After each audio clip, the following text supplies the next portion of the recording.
Hello ಎಲ್ರಿಗೂ ನಮಸ್ಕಾರ.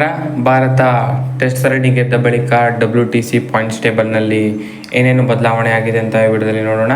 ಅದಕ್ಕೂ ಮೊದಲು ಚಾನಲ್ಗೆ ಸುಬ್ರಾಗಿದ್ದರೆ ದಯವಿಟ್ಟು ಸಬ್ಸ್ಕ್ರೈಬ್ ಮಾಡಿ, ಸ್ಪೋರ್ಟ್ಸ್ ಅಪ್ಡೇಟನ್ನು ಪಡೆಯಿರಿ. ಬನ್ನಿ ವಿಡಿಯೋನ ಸ್ಟಾರ್ಟ್ ಮಾಡೋಣ.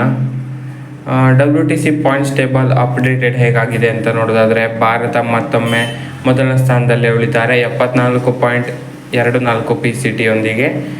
ಎರಡನೇ ಸ್ಥಾನದಲ್ಲಿ ಆಸ್ಟ್ರೇಲಿಯಾ ಬರ್ತಾರೆ 62.5 PCT ಯೊಂದಿಗೆ.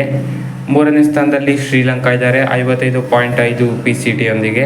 ನಾಲ್ಕನೇ ಸ್ಥಾನದಲ್ಲಿ ಇಂಗ್ಲೆಂಡ್ 42.1 PCTಯಲ್ಲಿ. ನಂತರ ಸೌತ್ ಆಫ್ರಿಕಾ 38 ಇದೆ. ಹಾಗೆಯೇ ನ್ಯೂಜಿಲೆಂಡ್ 37 PCT, ಬಾಂಗ್ಲಾದೇಶ 34 PCT, ಹಾಗೆಯೇ ಪಾಕಿಸ್ತಾನ ಮತ್ತು ವೆಸ್ಟ್ ಇಂಡೀಸ್ ಕೊನೆಯಲ್ಲಿ ಉಳಿತಾರೆ. ಸೊ ಇದು updated WTC points table.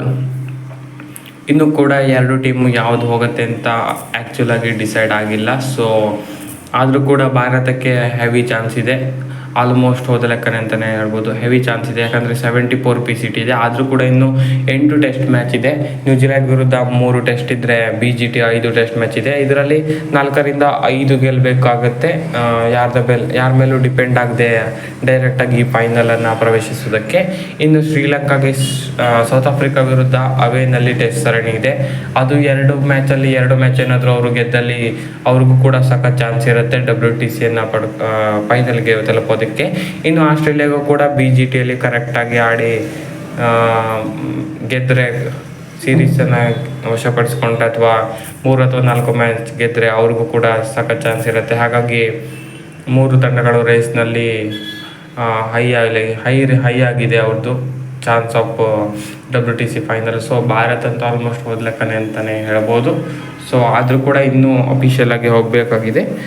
New Zealand ವಿರುದ್ಧ ಸರಣಿ, ಹಾಗೆಯೇ ಆಸ್ಟ್ರೇಲಿಯಾ ವಿರುದ್ಧ ಸರಣಿ ಬಹುಮುಖ್ಯವಾಗಿರುತ್ತೆ. ಸೊ ಶ್ರೀಲಂಕಾಗೂ ಕೂಡ ಒಂದು ಚಾನ್ಸ್ ನೋಡ್ತಾ ಇರ್ತಾರೆ ಅವರು. ಸೌತ್ ಆಫ್ರಿಕಾನ ಈ ಒಮ್ಮೆ ಒಂದು ಸಲ ಅಲ್ಲೇ ಸೋಲ್ಸಿದ್ರು. ಸೊ ಅದೇ ಕಾನ್ಫಿಡೆನ್ಸ್ನಲ್ಲಿ ನುಗ್ಗಿದ್ರೆ ಅವ್ರಿಗೂ ಕೂಡ WTC ಫೈನಲ್ ಹೋಗುವ ಆಸೆ ಇನ್ನೂ ಕೂಡ ಜೀವಂತವಾಗಿರುತ್ತೆ. ಆಸ್ಟ್ರೇಲಿಯಾಗೂ ಕೂಡ ಇನ್ನೂ ಆಸೆ ಜೀವಂತ ಆಗಿದೆ. ಸೌತ್ ಆಫ್ರಿಕಾ ಕೆಳಗಿರೋ ಟೀಮ್ಗಳ ತುಂಬಾ ಲೆಸ್ ಇದೆ. ಸೊ ಆಲ್ಮೋಸ್ಟ್ ಆಗಲ್ಲ ಅಂತ ಅನಿಸುತ್ತೆ. ಸೊ ಇದಾಗಿತ್ತು ಈ ವಿಡಿಯೋ. ಹೆಚ್ಚಿನ ವಿಡಿಯೋಗಾಗಿ ದಯವಿಟ್ಟು ಸಬ್ಸ್ಕ್ರೈಬ್ ಮಾಡಿ.